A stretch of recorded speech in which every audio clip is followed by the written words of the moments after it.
दोस्तों, मैं हूं अख्तर खान और आप देख रहे हैं सीबीसी न्यूज वायर।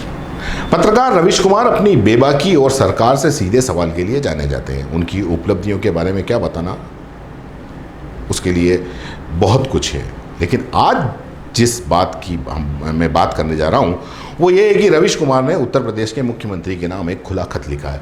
वो खत हम आपको यहां सुना रहे हैं। ये खत उन्होंने उन नौजवानों के लिए लिखा है जो रवीश कुमार को गालियां भी देते हैं, भरला बुरा भी कहते हैं, लेकिन उन्हें ये भी पता है कि अगर उन्हें नौकरी नहीं मिली और सरकारों की तरफ से कोताही बरती गई तो उनकी आवाज़ को सिर्फ रवीश कुमार ही उठाएंगे, क्योंकि रवीश कुमार पूरी एक नौकरी की सीरीज पहले चला चुके हैं जिसमें उन्होंने कई राज्य की सरकारों की मशीनरी की पोल खोल के रख दी थी। किस तरह से सरकार में नौजवानों के साथ खिलवाड़ करती है और सालों तक पोस्टिंग तक नहीं देती। नौकरी सीरीज से कई राज्यों की सरकारों की नींद उड़ गई थी और उन्होंने नौजवानों को नौकरी दी थी अपनी मशीनरी ठीक करके। अब फिर से नौकरी और बेरोजगारी से नौजवान परेशान हैं, खास तौर पे उत्तर प्रदेश के नौजवान। उनके लिए रवीश कुमार ने पत्र लिखा है योगी आदित्यनाथ को। आप भी सुनिए, इसमें आवाज़ मेरी है, पत्र रवीश कुमार का है। मुख्यमंत्री आदित्यनाथ जी, OCT 49568 की भर्ती में 2 साल की देरी क्यों? माननीय मुख्यमंत्री योगी आदित्यनाथ जी, अभ्यर्थियों के इस पत्र को सत्यापित करने का कोई जरिया नहीं है। आप पत्र में लिखी बातों को जांच करा सकते हैं। ये निश्चित रूप से दुखद है कि आपके राज्य में 2018 में हुई OCT 49568 की प्रक्रिया अगस्त 2020 तक पूरी नहीं हुई है। पत्र से यह भी नहीं लगता कि कोई कानूनी अड़चन है, अतः यह भर्ती तो समय पर ही पूरी हो सकती थी। आप बिल्कुल न सोचें कि ये मेरे समर्थक हैं इसलिए मैं इनके लिए लिख रहा हूँ, बल्कि ज़्यादातर मुझे नहीं जानते, मेरे काम को नहीं देखते। जो जानते हैं उनमें से बहुत से मुझे गाली देने वाले हैं।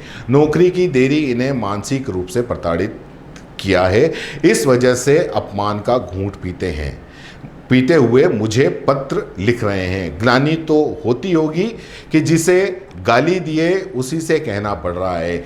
यह भी न सोचें कि मेरे पत्र लिखने से प्रभावित ये नौजवान मेरे प्रति बदल जाएंगे, बिल्कुल नहीं। बल्कि 2018 की नौकरी सीरीज से जिन्हें नौकरी मिली थी उनके कई नौजवान बताते हैं कि मेरी वजह से नौकरी मिलने के बाद भी जब उनके साथी मुझे गाली देते हैं तो उन्हें दुख होता है। वही कहते हैं कि सर आपने नौकरी सीरीज क्यों की, आप बंद कर दें। मैंने बंद कर दी। अब उनके दिमाग में जो जातिवाद और सांप्रदायिकता का नफरत का जहर है वो नहीं निकलेगा। नौकरी मिलते ही दहेज की रकम भी तय करेंगे। इसलिए ऐसी क्वालिटी के नौजवानों से मैं कोई उम्मीद नहीं रखता हूँ।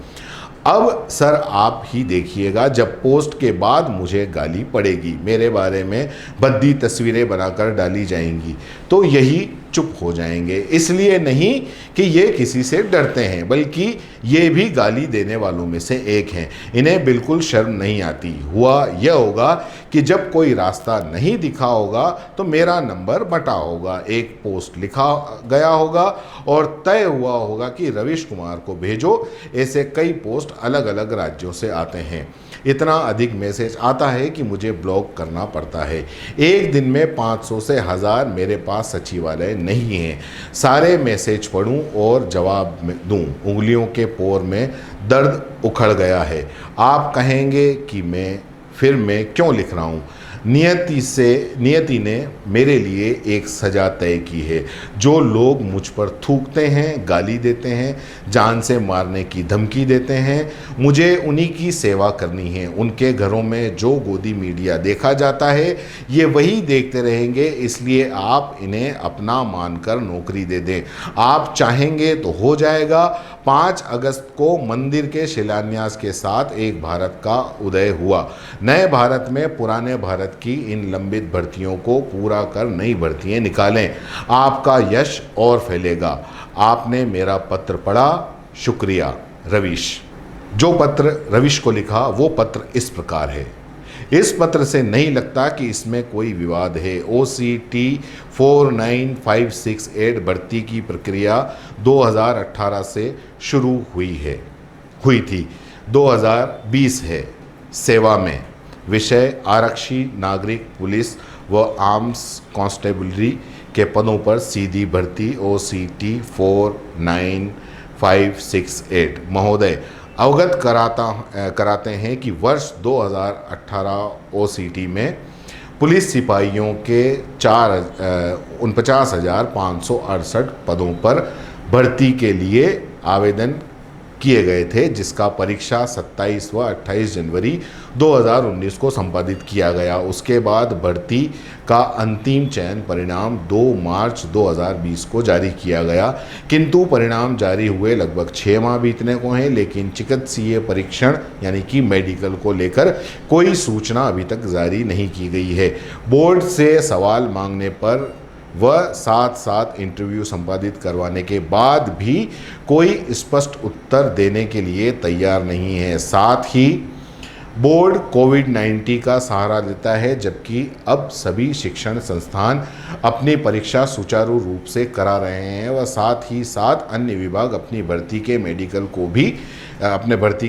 को भी करा रहे हैं। वह BEO BED के एग्ज़ाम के समय क्या कोरोना की बंदिशें नहीं थी? सरकार इस दोहरे रवैये से बाहर निकले और अपना मत स्पष्ट करे, ताकि जो अभ्यर्थी जिनकी अर्थव्यवस्था खराब है वो बाहर जाकर अपने परिवार का भरण पोषण करें। लेकिन Uttar Pradesh police प्रनियुक्ति board medical कराने को लेकर तैयार नहीं है। अभ्यर्थियों की ये जानने की इच्छा है कि अगर बजट से संबंधित भर्ती में बाधा है तो वो अपनी बातों से क्लियर करें, ताकि अभ्यर्थी को प्रतिदिन वेट न करना पड़े। एक निश्चित संभावित दिनांक जारी करें ताकि मानसिकता का शिकार न होना पड़े। अतः आपसे अनुरोध है कि आप बोर्ड से मेडिकल प्रक्रिया कब से शुरू कराने के लिए अपने शब्द उनके सम्मुख रखेंगे, ताकि हमें एक निश्चित डेट मिल सके। ये था रविश कुमार का पत्र और रविश कुमार को लिखा गया पत्र। रविश कुमार ने योगी आदित्यनाथ को सीधे साफ लफ्ज़ों में लिखा है। ये पत्र भी रविश कुमार को उन्हीं लोगों ने लिखा है जो भक्त बने उन पर गालियाँ देते हैं और उनके मीम्स बनाते हैं, लेकिन फिर भी उन्होंने अपनी पत्रकारिता का धर्म निभाया है। जय हिंद, जय भारत। अगर आप YouTube पर देख रहे हैं तो CBC न्यूज़ वायर का चैनल सब्सक्राइब करिए, पास में दिख रहे बेल आइकन को भी दबाइए, ताकि जब भी हम आपके लिए कोई खबर, कोई जानकारी लेकर आए तो सबसे पहले आपके पास नोटिफिकेशन पहुंचे। अगर आप Facebook पर देख रहे हैं तो CBC वायर का पेज लाइक करिए। अगर आप Instagram पर देख रहे हैं तो आप हमें फॉलो कर सकते हैं।